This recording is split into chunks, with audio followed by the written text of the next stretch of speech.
Innal hamdalillah alladzi nahmaduhu wa nasta'inuhu wa nastaghfiruh wa na'udzu bihi min shururi anfusina wa min sayyiati a'malina may yahdihillahu fala mudilla lahu wa may yudlil fala hadiya lahu.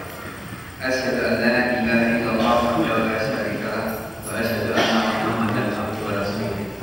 Allahumma shalli wa sallim wa barik ala nabiyil mustafa Muhammadin sallallahu alaihi wasallam wa ala alihi wa ashabihi wa azwajihi wa man ittaba'a dinahu bi ihsanin ila yaumil din.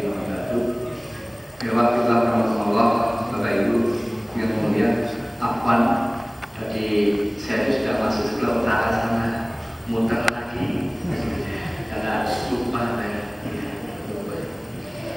Bapak Ibu rahmatullah, kita akan membahas fikih dengan kitab atau buku adalah Bulughul Maram. Bulughul Maram ini ditulis oleh beliau adalah Al-Imam Ibnu Hajar Al-Asqalani. Jadi beliau adalah seorang ulama ahli hadis.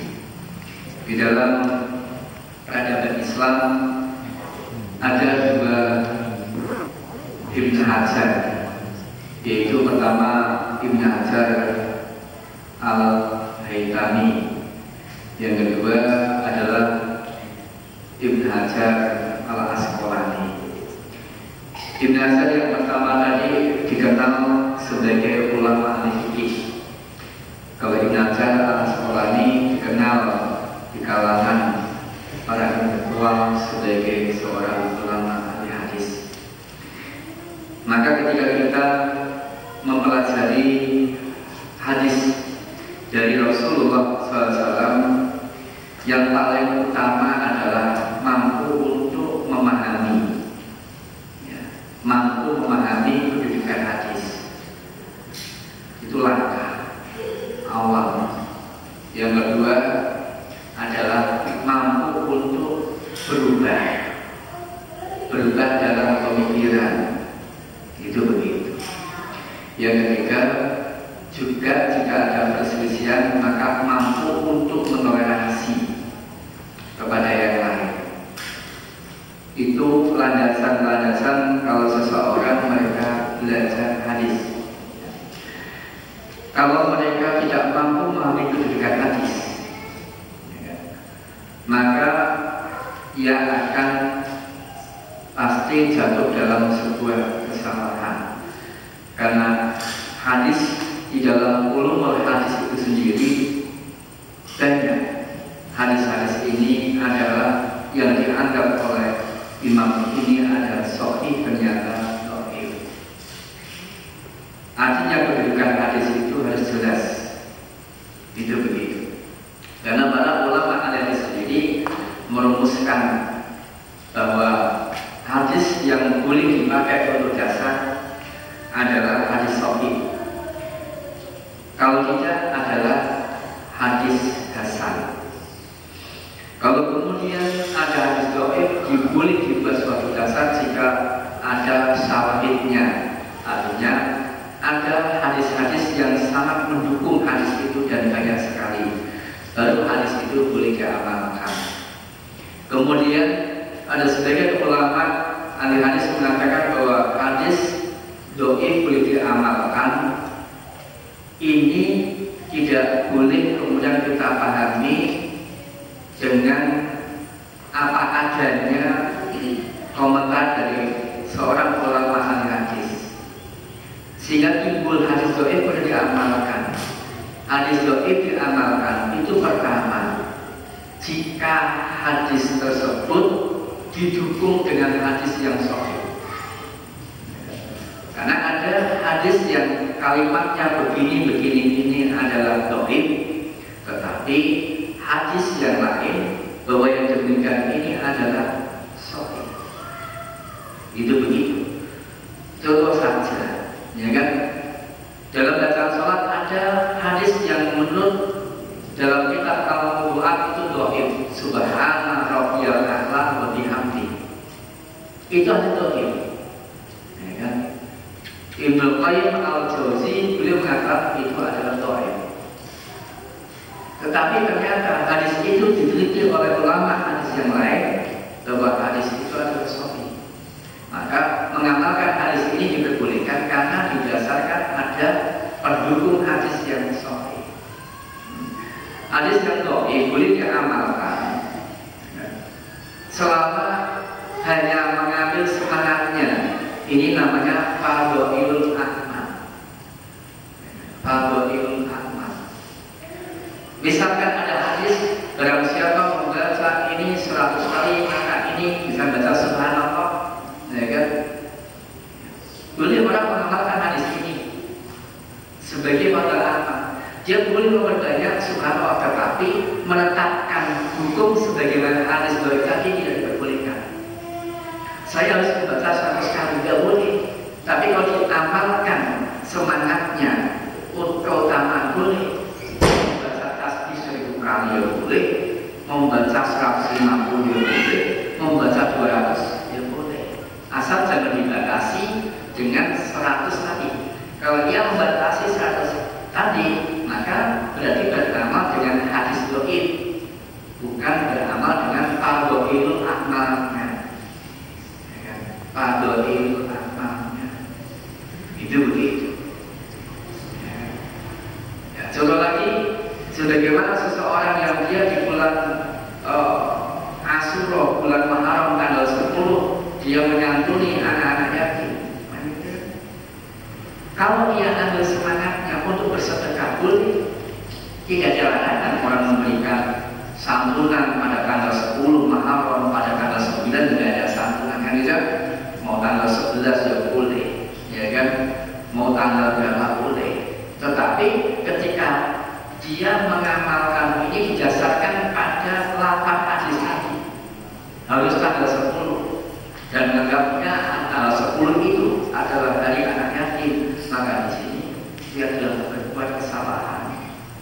Kalau dia semangat, ya sudah senang, memang kita kumpulnya pada tanggal 10, kita sedekah, tapi bukan karena itu, bukan karena tanggal 10 yang semangat amalnya, maka ini adalah perkara-perkara yang dibolehkan. Itulah ketika kita mampu memahami sebuah hadis di dalam kedudukannya, itu begitu. Ya.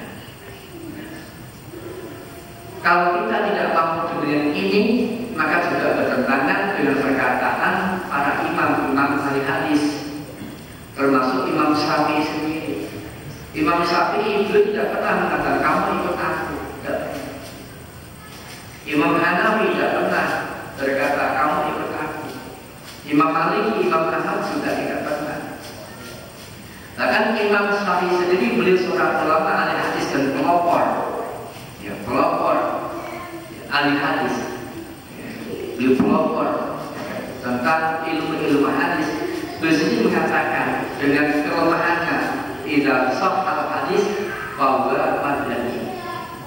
Jika hadis itu sahih, maka itu madhhab. Imam Syafi'i berkata begitu. Artinya beliau mengatakan kalau aku menemukan hadis dhaif, kemudian ada orang lain menemukan hadis dhaif, maka hadis sahih itu sebenarnya mazhab. Beliau sangat santun karena beliau juga mengakui sebagai manusia itu ada lemahnya.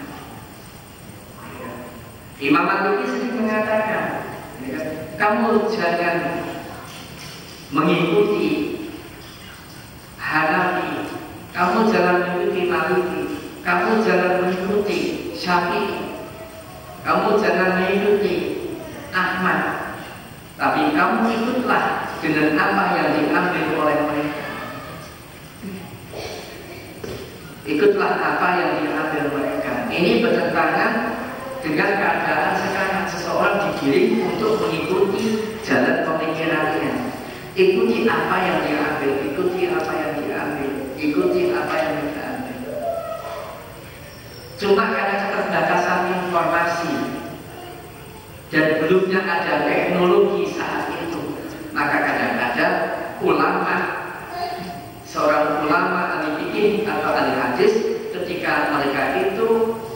membawakan, menyampaikan hadis, dia sampaikan dan kemudian dia hukumkan hadis itu, ternyata hadis itu dhaif dinilai oleh para ulama lain. Dan maka ini artinya kita masuk ke dalam toleransi yang ketiga. Pembahasan yaitu toleransi. Itu begitu. Ini sungguh sangat luar biasa ketika kita mampu untuk memahami hadis. Kemudian di dalam rumusan-rumusan mempelajari fikih, ya kan? Di dalam fikih hadis tadi, ya kan? Para ulama salaf mengatakan jika ada perbedaan pendapat antara ulama ahli hadis dengan ulama ahli fikih, ya kan? Jika termasuk ulama ahli tafsir, maka para ulama salaf ini memutuskan pilihlah pendapat para ulama ahli hadis. Jika ada perbedaan, ya kan, para ulama ahli tafsir, para ulama ahli hadis dengan ulama ahli fikih, pilihlah ulama ahli hadis. Karena ulama ahli hadis itu mampu menjaga kemurnian agama ini. Maka jika Allah memurnikan agama ini di muka bumi ini, pasti Allah akan menciptakan orang yang mereka adalah ahli hadis, bukan ahli fikih. Karena ahli fikih itu kadang-kadang di dalam dia untuk mengambil hukum dalam hadis, para ulama ahli fikih ini kadang-kadang membawa pikirannya. Maka jangan heran kalau ada mazhab ini, mazhab ini, mazhab ini, mazhab ini, mazhab ini seperti ini, kok berbeda-beda di dalam sudut pandangnya, itu menunjukkan bahwa mereka itu masih membawa alam pikirannya. Ya. Kalau saya contohkan aja, ya kan, kelapa, ya kan? Pohon kelapa itu kan akan menumbuhkan berbagai macam penafsiran kan. Kalau dia pedagang kayu, bukan dilihat dibikin kelapanya, dilihat dan dibikin gulungnya sudah kuat belum. Betul kan? Pohon kelapa ini, kalau dia adalah orang yang jualan kayu, ya kan, pasti dia mikir gulungnya setengah, ya kan. Ini kalau ditebang, ya kan, boleh dipotong 4 meteran, ya kan, jadi 2, yang itu kan, ini boleh digaji 1 batang kuat 4, ya ukuran 6-12, berarti ada 8 batang. Kalau harganya 50, berarti ini 400. Itu kan yang gitu kan. Kalau saya beli dia 200, ya kan, berarti saya untung 200.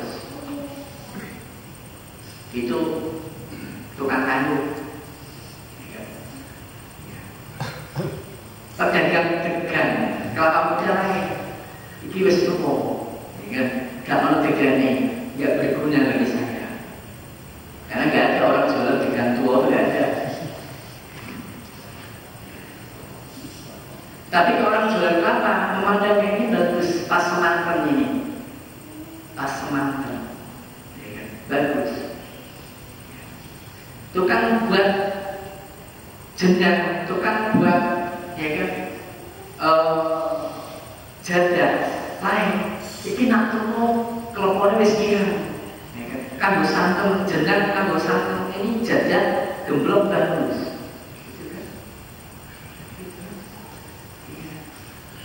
tukang kopak lain lagi, ini jandurnya, ya kan, macam-macam, tukang bulan lain, ya kan,